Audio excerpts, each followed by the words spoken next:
ሰላም ሰላም ጤና ይስጥልኝ ወደዚህ ቻናል ቤተሰቦች እንደምን ቆያችሁን እንደምን ሰነበታችሁ። እንግዲህ በምዕራፍ 1 የ2016 አጠቃላይ ጥያቄዎችን መስራት ችለናል። በምዕራፍ 2 ደግሞ ከፔዲያትሪክ ኮርስ ከተለያየ ዓመት የወጡ የኤግዚት ኤግዛም ጥያቄዎችን መስራት ጀምረናል። ዛሬ ደግሞ ከባለፈው የቀጠሉ ጥያቄዎችን እናያለን። ለዚህ ቻናል አዲስ ከሆናችሁ ሰብስክራይብ በማድረግ እንግዲህ ቤተሰብ ይሆናችሁ እንደዚህ አዳዲስ የኤግዚት ኤግዛም ጥያቄዎች ሲለቀቅላችሁ ኖቲፊኬሽን እንዲደርሳችሁ ያድርጉ። ቀጥታ ወደ ጥያቄዎቹ እንሂድ። Number 26. A 6-year-old child was presented to health center with a complaint of diarrhea of 3 days. The child had history of frequent episode of diarrhea and this child is from a family of low socioeconomic status. There is also lack of healthcare service in the community where the child is born. The child is also found to have growth faltering. What is the immediate cause of growth faltering in this child? A. Poor health care service. B. Social insecurity. C. Frequent attack by diarrhea. D. Low economic status of the family ይለናል። እንግዲህ እድሜው ወደ 6 ዓመት የሚጠጋ ህጻን ልጅ ነው። 3 ቀን የቆየ ተቅማጥ እንግዲህ ወደ ሆስፒታል መጥቷል። ዲያሪያው እንግዲህ ፍሪኩዌንትሊ አታክ እንዳደረገው ሂስትሪ ተናግሯል። ሌላኛው እንግዲህ በአኗኗራቸው እንግዲህ ሎው ሶሾ ኢኮኖሚክ ፋሚሊ ናቸው ወይም ዝቅተኛ የሆነ የኑሮ ደረጃ ላይ ያሉ ቤተሰቦች ናቸው። እሱ በተወለደበት አካባቢ ደግሞ እንግዲህ ሄልዝ ፋሲሊቲ አክሰሱ በጣም ፖር ነው። ሌላኛው እንግዲህ ግሮዝ ፋልተሪንግ አለ። ግሮዝ ፋልተሪንግ በተጠበቀው ልክ እንግዲህ ኪሎአቸውን አለመጨመር፣ ቁመት አለመጨመር እነዚህ ኮሬክትሊ ማይሄዱ ከሆነ ግሮዝ ፋልተሪንግ እንላለን። ወይ በኤክስፔክትድ ኤጃቸው እንግዲህ ማይጨምሩ ከሆነ ዲክላይን ወይንም ዲክሪዝ የሚያደርግ ከሆነ ግሮዝ ፋልተሪንግ እንላለን። ጥያቄው ምለን እንግዲህ ለዚህ ግሮዝ ፋልተሪንግ ኢሚዲየት ኮዝ የሚሆነው የትኛው ነው ከተዘረዘሩት ምርጫዎች ይላል። እንግዲህ እናንተ ፓውዝ አድርጋችሁ ለመመለስ ሞክሩ። ምርጫ ላይ ፑር ሄልዝ ኬር ሰርቪስ ይላል። እንግዲህ አንደርላይኒንግ ኮዝ ነው። ኢሚዲየት ኮዝ መሆን አይችልም። እንግዲህ ግሮዝ ፋልተሪንግ ላይ ኮንትሪቢዩት ሊያደርግ ይችላል። ኮንትሪቢዩት የሚያደርግበት መንገድ ግን ኢንዳይሬክትሊ ነው። it is not directly። ስለዚህ ካንሰል ታደርጋላችሁ። ምርጫ ቢ ላይ ሶሻል ኢንሴኩሪቲ ይለናል። ይሄ እንግዲህ ቤዚክ ኮዝ ከምንላቸው ውስጥ አንደኛው ነው። ይሄ እንግዲህ ሶሻል ኢንሴኩሪቲ ሎንግ ተርም የሆነ የአኗኗር ዘይቤ ተጽዕኖ ሊያመጣ ይችላል። ነገር ግን ኢሚዲየት የሆነ ግሮዝ ፋልተሪንግ ሊያመጣ አይችልም። ስለዚህ ካንሰል ታደርጋላችሁ። ምርጫ ሲ ላይ ፍሪኩዌንት አታክ ባይ ዲያሪያ የሚለው እንግዲህ ትክክለኛ መልሳችን ይሆናል። ምክንያቱም እንግዲህ ዳይሬክትሊ ኮዝ ያደርጋል። አንደኛ ኒውትሪየንት ሉዝ ያደርጋሉ፣ ዲሃይድሬሽን ይኖራቸዋል። በተጨማሪም እንግዲህ ማልአብዞርቤሽን ይኖራቸዋል። ኢሚዲየትሊ ዳይሬክትሊ ለዚህ ልጅ እንግዲህ ግሮዝ ፋልተሪንግ ሊያመጣ የሚችለው እንግዲህ ፍሪኩዌንትሊ አታክ መደረጉ ነው በዲያሪያው። ስለዚህ መልሳችን ምርጫ ሲሆን ምርጫ ሎው ኢኮኖሚክ ስታተስ ኦፍ ዘ ፋሚሊ ይላል። ይሄ እንግዲህ አንደኛው ቤዚክ ኮዝ ነው። እንግዲህ ሪስኩ ነው ኢንክሪዝ የሚያደርገው ዳይሬክትሊ ግሮዝ ፋልተር አያመጣም። ስለዚህ መልስ ሊሆን አይችልም። ካንሰል ታደርጋላችሁ። መልሳችን ምርጫ ሲ ላለው ፍሪኩዌንት አታክ ባይ ዲያሪያ የሚለው መልሳችን ይሆናል ማለት ነው። Question number 27. A 2-year-old child with birth weight of 2,500 gram and birth length of 15 cm was presented to health center due to poor food intake. A nurse measured the weight and height of the baby and concluded that the child has no problem in growth. Assessment finding: weight 9.5 kg, height 102 cm, weight for age +1 on Z-score, weight for height +1 on Z-score. What is the most appropriate indicates normal growth in this child? A. Weight for height +1 on Z-score. B. Weight for age +1 on Z-score. C. Weight 9.5 kg. D. height 102 cm ይላል። እንግዲህ እድሜው ወደ 2 ዓመት የሚጠጋ ህጻን ልጅ ነው። የምግብ አበዳቱ ወይንም የምግብ አወሳሰዱ ቀንሷል። ነርሱ አሰስ በምታደርግበት ጊዜ ክብደቱ 9.5 ኪሎ ግራም፣ ቁመቱ ደግሞ 102 ሴንቲሜትር መጥቷል። ዌይት ፎር ኤጁ +1 ነው። ዌይት ፎር ኤጁ እንግዲህ +1 ነው Z-ስኮር ላይ ማለት ነው። ስለዚህ ጥያቄው ምለን ምንድነው እንግዲህ አፕሮፕሪየት የሆነው ኖርማል ግሮዝ የትኛው ነው ይለናል። እንግዲህ እናንተ ፓውዝ አድርጋችሁ ለመመለስ ሞክሩ።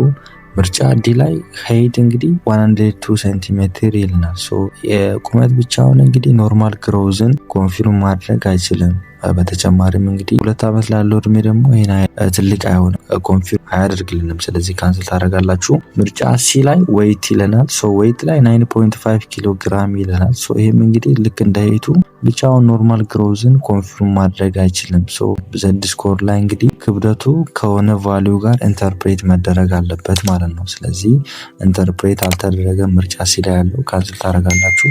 ምርጫ ቢ ላይ ዌይት ፎር ኤጅ +1 ኦን ዘድ ስኮር የሚለው እንግዲህ አንደኛው ቆንጆ ኢንዲኬተር ነው። ነገር ግን መልስ ሊሆን አይችልም፣ አፌክትድ ይደረጋል። አንዳንድ ህጻናቶች እንግዲህ በተፈጥሮ በጣም ረጅም ይሆናሉ፣ አንዳንዶች ደግሞ ሾርት ይሆናሉ። ሶ ዌይት ፎር ኤጅን +1 ነው። ስለዚህ ይሄ ልጅ ኖርማል ግሮዝ እያሳየ ነው ብለን እንግዲህ ኮንፊርም አያደርግም። ሲንግል የሆነ ቤስት ኢንዲኬተር አይደለም ዌይት ፎር ኤጅ። ስለዚህ ካንስል ታደርጋላችሁ። ምርጫ ኤ ላይ ያለው ዌይት ፎር ሄይት የሚለው እንግዲህ መልሳችን ነው። ምክንያቱም ዌይት ፎር ሄይት የሚነግረን የትኛውን ነው እንግዲህ ዌስትድ አለ ወይንም ኖርማል ነው የሚለውን ነገር ነው የሚነግረን። እንግዲህ አኪዩት ማልኒውትሪሽን አይደንቲፋይ የምናደርገው ዌይት ፎር ሄይትን በመጠቀም ነው። ስለዚህ +1 መሆኑ እንግዲህ ዘድ ስኮር ላይ ኖርማል ግሮዝ ስታተስ እንዳለ ይነገራል። ስለዚህ የሌሎች ምርጫዎች አፕሮፕሪየት የሆነው ኢንዲኬተር እንግዲህ ዌይት ፎር ሄይት የሚለው ምርጫ ኤ ላይ ያለው ይሆናል ማለት ነው። Question number 28. A pediatric nurse was caring a 4-year-old child with a complaint of poisoning due to accidental inhalation before 1 hour. On assessment, the child looks confused, had headache, visual disturbance, irritability, nausea, pallor, and cyanosis. What is the most appropriate initial nursing intervention for this child? A. Secure IV line for rehydration. B. The child in Trendelenburg position. C. Determine the blood gas level. D. Put on modified 100% oxygen ይለናል። እንግዲህ እድሜ ወደ 4 ዓመት የሚጠጋ ህጻን ልጅ ነው። ከአንድ ሰዓት በፊት እንግዲህ በኢንሄልድ ፖይዝን አማካኝነት ወይም አየር ላይ በሚቀሩ ሳብስታንሶች አማካኝነት የሚከሰት አይነት መመረጥ ሰው ምልክቶችን እያሳየ ነው። የመጀመሪያው እንግዲህ ኮንፊውዥን ነው። ፕላስ ሄዴክ አለው፣ ቪዥዋል ዲስተርባንስ አለው፣ ኢሪተብል ነው ልጁ፣ ናውዣ አለው፣ ፕላስ ደግሞ ፓለር ነው። በተጨማሪም እንግዲህ ሲያኖሲስ አለው። ሲያኖሲስ መኖሩ ደግሞ በጣም ዴንጀር ሳይን ከምንላቸው ውስጥ አንደኛው ነው። ጥያቄው ምለን ምንድነው እንግዲህ ትክክለኛው የሆነው የመጀመሪያው ነርሲንግ ኢንተርቬንሽን ምንድነው ይለናል። እንግዲህ እናንተ ፓውዝ አድርጋችሁ ለመለስ ሞክሩ። ምርጫ ኤ ላይ ሴኪዩር አይቪ ላይን ፎር ሪሃይድሬሽን ይለናል።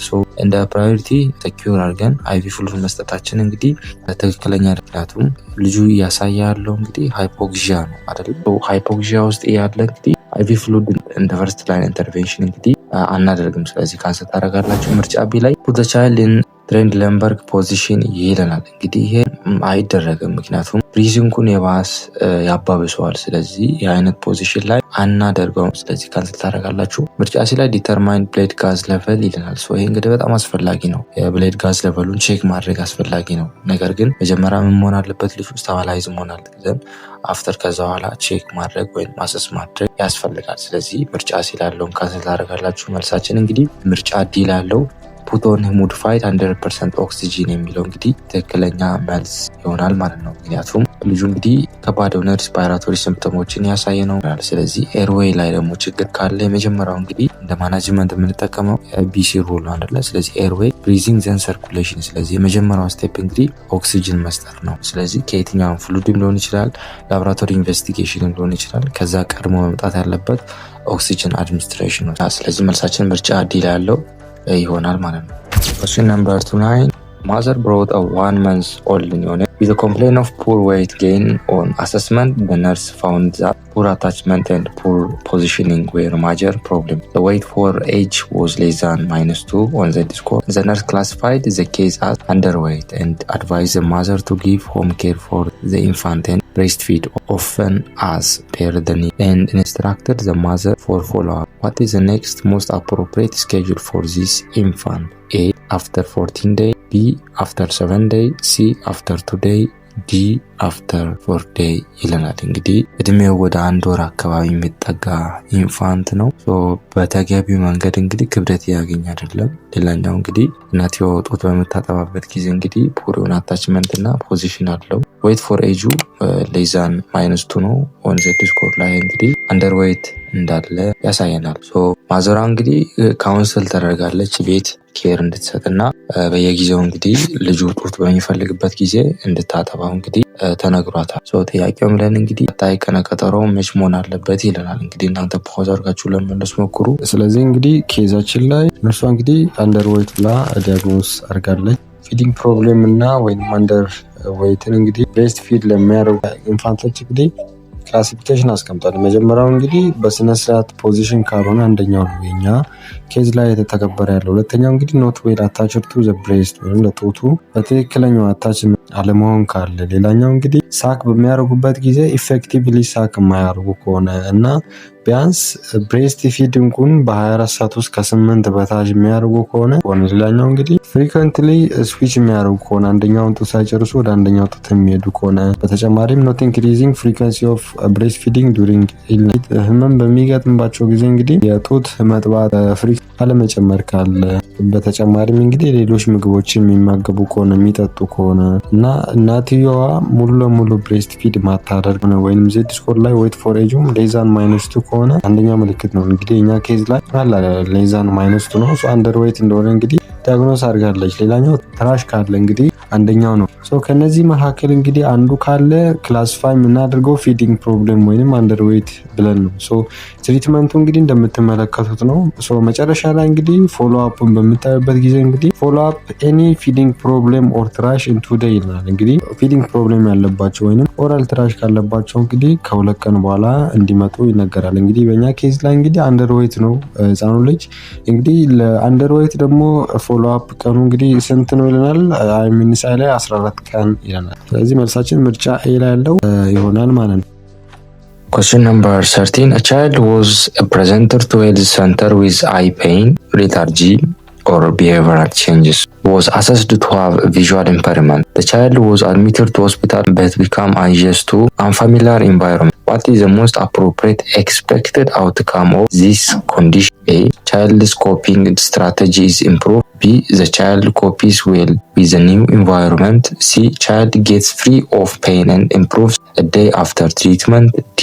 Child verbalizes comfort with environment. ይለናል። እንግዲህ አይን ህመም ወደ ጤና ተቋም መጥቷል። ፕላስ ሌታርጂ ካለው የባህሪ ለውጥ እያሳየ ነው። ልጁ እንግዲህ ቪዥዋል ኢምፔርመንት አለው። በጣም አንጂየስ ነው። ምክንያቱም አንፋሚሊያር በሆኑ ነገሮች እንግዲህ ሰራውንድ ተደርገዋል። ፕላስ ደግሞ የእይታው ችግር አለ። ጥያቄው ብለን እንግዲህ ምንድነው የትኛው ነው ኤክስፔክትድ አውትካም መሆን አለበት ይለናል። እንግዲህ እናንተ ፓውዝ አድርጋችሁ ለመመለስ ሞክሩ። ምርጫ ላይ ቻይልድ ኮፒንግ ስትራቴጂ ኢዝ ኢምፕሩቭድ። ይሄ እንግዲህ ኢምፕሩቭድ ይለናል። ይሄ እንግዲህ ትክክለኛ መልሳችን፣ ምክንያቱም ሆስፒታል በሚቆይበት ጊዜ እንግዲህ ትክክለኛ የሆነ አውትካም እንዲኖር ከተፈለገ እንግዲህ ከይዞ አንጻር አንጂየስ ከመሆኑ አንጻር ላለበት ኢንቫይሮንመንት ልጁ እንግዲህ አንፋሚሊያር ነው። ፕላስ ደግሞ ቢሄቨራል ቼንጅ አለ። ቻይልዱ እንግዲህ ስትራቴጂዎችን ኮፒ ማድረጉ ኢምፕሩቭ ማድረጉ እንግዲህ አወር ኤክስፔክትድ አውትካም ይሆናል ማለት ነው። ስለዚህ መልሳችን ምርጫ ኤ ላይ ያለው ይሆናል። ምርጫ ቢ ላይ the child copies well with the new environment ይላል። ይሄ እንግዲህ መልስ አይሆንም፣ ምክንያቱም በጣም አይዲያል ነው። ፕላስ ደግሞ ኢሚዲየት አይነት ኤክስፔክትድ አውትካም ነው። ቪዥዋል ኢምፔርድ የሆነ ህጻን ልጅ ደግሞ በአንድ ጊዜ ሙሉ ለሙሉ ኮፒ ማድረግ አይችልም፣ ምክንያቱም ጊዜ ይወስዳል። ቀስ በቀስ ነው አዳፕት ማድረግ የሚችለው። ስለዚህ ከኬዙ አንጻር በምናይበት ጊዜ ይሄን እንደ ኤክስፔክትድ አውትካም አንወስደውም። ስለዚህ ካንስል እናደርጋለን። ምርጫ ስለ child gets free of pain and improve a day after treatment. pain relief መሆኑ በጣም አስፈላጊና ቆንጆ ነገር ነው። ነገር ግን ለኤንቫይሮንመንት ያለውን ኢሞሽናል አዳፕቴሽን አይገልጽልንም፣ መልስ አይሆንም። በተጨማሪም እንግዲህ ኤክስፔክትድ አውትካም በምታስቀምጡበት ጊዜ እንግዲህ ስማርት መሆን አለበት። day after ብላችሁ እንግዲህ ኤክስፔክትድ አውትካም አታስቀምጡ አይደለ? ስለዚህ ይሄን አንወስደውም። ስለዚህ ካንስል ታደርጋላችሁ። ምርጫ ዲ ላይ child verbalize comfort with environment። ይሄ እንግዲህ በጣም አስፈላጊ ነው። ፋይናል ስቴጅ ኦፍ አዳፕቴሽን ነው። ኤርሊ ኤክስፔክትድ አውትካም ላይ እንደ አይነት ፕሮግሬስ ኤክስፔክትድ አይደረግም። ስለዚህ መልሳችን እንግዲህ ከጥያቄው አንጻር አወር ኤክስፔክትድ አውትካም እንግዲህ ምርጫ ኤ ላይ ያለው ይሆናል ማለት ነው።